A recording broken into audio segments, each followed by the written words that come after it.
Perkenalkan, nama saya Rif'ah Lailatul Azizah dengan NIM 21210440012 dari Program Studi Sejarah Peradaban Islam 2, Fakultas Usuluddin Adab dan Humaniora, Universitas Kiai Haji Ahmad Siddiq Jember.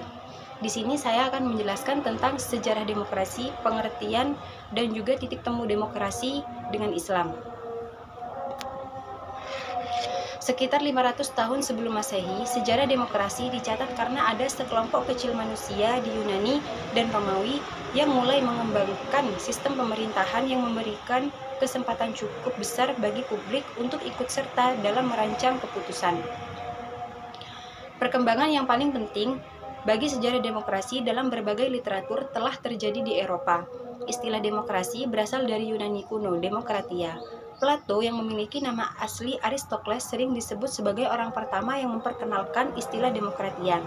Demos berarti rakyat, kratos berarti pemerintahan. Demokrasi menurut Plato saat itu adalah adanya sistem pemerintahan yang dikelola oleh para filosof. Hanya para filosoflah yang mampu melahirkan gagasan dan mengetahui bagaimana memilih antara yang baik dan yang buruk untuk masyarakat. Belakangan diketahui sebetulnya yang diinginkan oleh Plato adalah sebuah aristokrasi. Di Yunani dan Romawi pada 500 tahun sebelum Masehi itulah pertama kali dilahirkan suatu sistem pemerintahan yang memberi partisipasi rakyat melalui sejumlah besar warga negara. Sistem pemerintahan yang demikian merupakan perkembangan dari model sebelumnya yang didominasi oleh sistem kerajaan, kediktatoran, aristokrasi, atau oligarki. Tetapi harus dipahami, Yunani kuno bukanlah sebuah negara dalam pengertian kita yang modern saat ini, yaitu suatu tempat di mana semua orang Yunani hidup dalam sebuah negara dengan suatu pemerintahan. Yunani kuno masa itu adalah sebuah tempat berkumpul ratusan kota yang merdeka, yang dikelilingi oleh daerah pedalaman. Negara Yunani saat itu adalah gambaran tentang sebuah negara dan kota atau polis. Sebuah negara dan kota tentu saja sangat berbeda dengan ciri khas negara-negara modern saat ini yang kita sebut sebagai negara bangsa, negara nasional seperti Amerika, Prancis, Jepang, ataupun Indonesia. Kemudian saya akan menjelaskan tentang pengertian demokrasi. Istilah demokrasi berasal dari bahasa Yunani, demos yang berarti rakyat dan kratos berarti pemerintahan. Secara sederhana, demokrasi berarti pemerintahan oleh rakyat. Demokrasi telah dikenal sejak abad 5 sebelum Masehi. Awalnya sebagai rabi terhadap pengalaman buruk yang diakibatkan oleh monarki dan kediktatoran di Yunani. Definisi demokrasi menurut kamus adalah pemerintahan oleh rakyat, kekuasaan tertinggi berada di tangan rakyat dan dijalankan langsung oleh mereka atau oleh wakil-wakil yang mereka pilih dalam sistem pemilihan yang bebas. Demokrasi adalah suatu pemerintahan dari rakyat, oleh rakyat, dan untuk rakyat. Sejarah peristilahan demokrasi dapat ditelusuri jauh ke belakang. Konsep ini ditumbuhkan pertama kali dalam praktek negara kota Yunani dan Athena. Dalam tahun 431 sebelum Masehi, Perikles, seorang negarawan ternama Athena, mendefinisikan demokrasi dengan mengemukakan beberapa kriteria. Yang pertama, pemerintahan oleh rakyat dengan partisipasi rakyat yang penuh dan langsung. Yang kedua, kesamaan di depan hukum. Yang ketiga, pluralisme, yaitu penghargaan atas semua bakat, minat, keinginan, dan pandangan. Dan yang keempat, penghargaan terhadap suatu pemisahan dan wilayah pribadi untuk memenuhi dan mengekspresikan kepribadian individual. Dalam zaman yang sama, kita pun dapat berkenalan dengan pemikiran politik Plato, Aristoteles, Polybus, dan Cicero untuk menyebut sebagian di antara jajaran pemikir masa itu yang juga meletakkan dasar-dasar bagi pengertian demokrasi. Dalam perkembangannya, kemudian pertumbuhan istilah demokrasi mengalami masa subur dan pergeseran ke arah pemodernan pada masa kebangunan kembali dari Renaissance. Dalam masa ini muncul pemikiran-pemikiran besar tentang hubungan antara penguasa atau negara di satu pihak dengan rakyat di pihak lain, yaitu pemikiran haru dan mengejutkan tentang kekuasaan dari Niccolo Machiavelli, serta pemikiran tentang kontrak sosial dan pembagian kekuasaan dari Thomas Hobbes dan John Locke. Pemikiran-pemikiran dari sejumlah nama besar tersebut telah memberikan sumbangan yang penting bagi upaya pendefinisian kembali atau aktualisasi istilah demokrasi. Satu hal yang kita baca dari berbagai studi penelusuran istilah demokrasi adalah bahwa ia tumbuh sejalan dengan pertumbuhan dan perkembangan masyarakat. Semakin tinggi tingkat kompleksitas, maka semakin rumit dan tidak sederhana pula demokrasi didefinisikan. Salah satu hasil akomodasi pendefinisian demokrasi terhadap tingkat perkembangan masyarakat adalah semakin tergesernya kriteria partisipasi langsung rakyat dalam formulasi kebijakan, yang menjadi kriteria pertama Prickles dan model perwakilan. Selain itu, penempatan posisi dan peran penguasa atau negara juga senantiasa mengalami pendefinisian ulang, bergeser dari posisi dan peran penjaga malam atau pemadam kebakaran ke arah posisi dan peran yang lebih besar dan menentukan.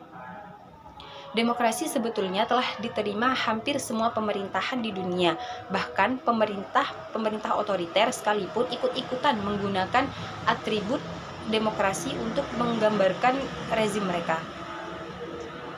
Demokrasi pada dasarnya adalah seperangkat gagasan dan prinsip tentang kebebasan, tetapi juga mencakup seperangkat praktek dan prosedur yang terbentuk melalui sejarah panjang dan kadang berliku-liku.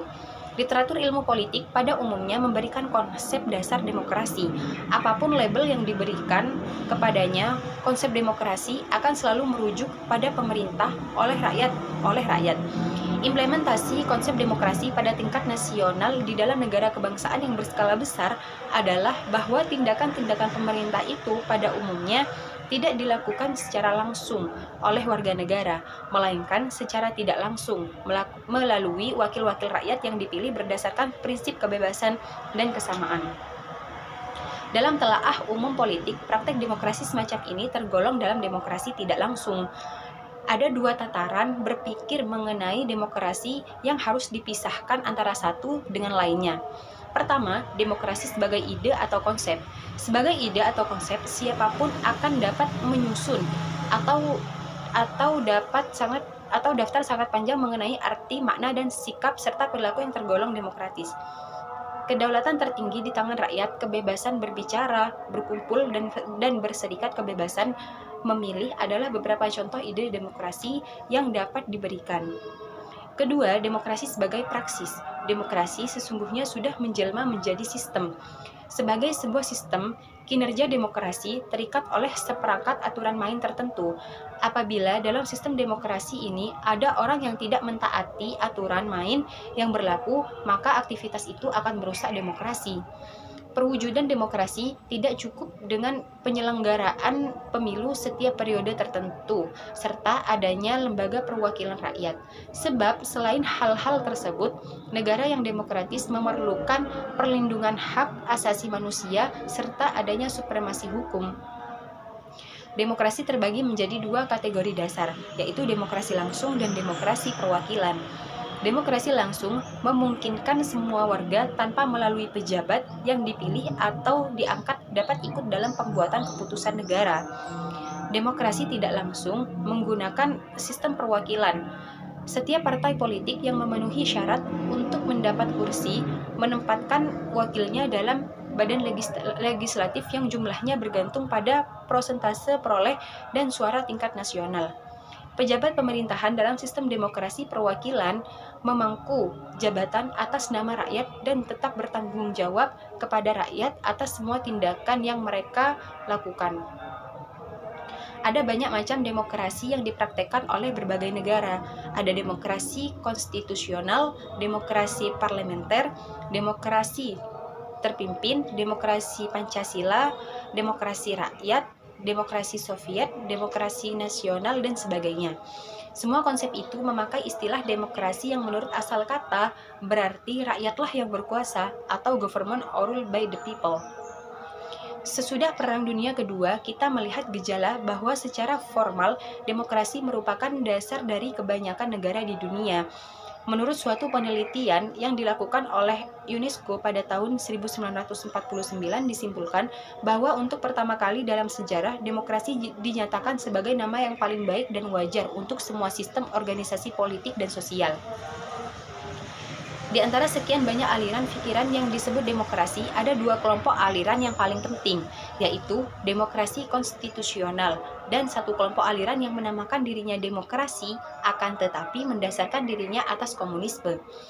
Kedua kelompok aliran tersebut mula-mula berasal dari Eropa, tetapi sesudah Perang Dunia II, nampaknya juga didukung oleh beberapa negara baru di Asia, India, Pakistan, Filipina, dan Indonesia. Rata-rata negara itu mencita-citakan demokrasi konstitusional, sekalipun terdapat bermacam-macam bentuk pemerintahan maupun gaya hidup dalam negara-negara tersebut.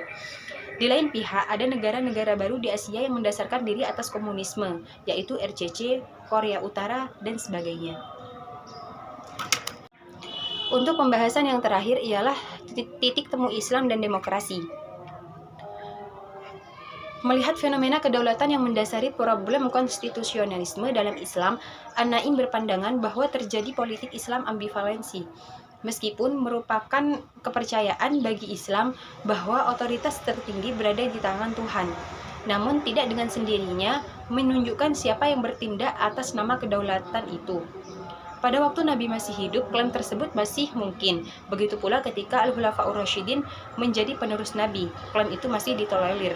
Tapi sesudah masa khalifah, klaim tersebut terdistorsi, dan mereka ini semata-mata sebagai instrumen kehendak ilahi yang diekspresikan melalui syariah, masih mengundang masalah bagaimana khalifah atau para imam itu mempertanggungjawabkan perbuatannya. Dengan adanya dua pandangan ini, An-Naim berpandangan bahwa perlu rumusan baru tentang batasan-batasan kedaulatan yang pada akhirnya dapat berjalan beriringan dengan konstitusi. Melihat kecenderungan di atas, hubungan Islam dan demokrasi harus dilihat secara parsial dengan titik tekan pada wilayah-wilayah tertentu. Sebab, bila melihat persoalan Islam dan demokrasi secara akumulatif akan berhadapan dengan kutub yang saling berlawanan. Menurut Islam, kekuasaan tertinggi berada di tangan Tuhan. Karena itu, Islam tidak sejalan dengan demokrasi. Tidak juga di tangan tokoh-tokoh agamawan, sebagaimana kasus di Katolik, karena Islam tidak sama dengan paham teokrasi. Tidak juga di tangan undang-undang, karena Islam tidak sejalan dengan paham demokrasi.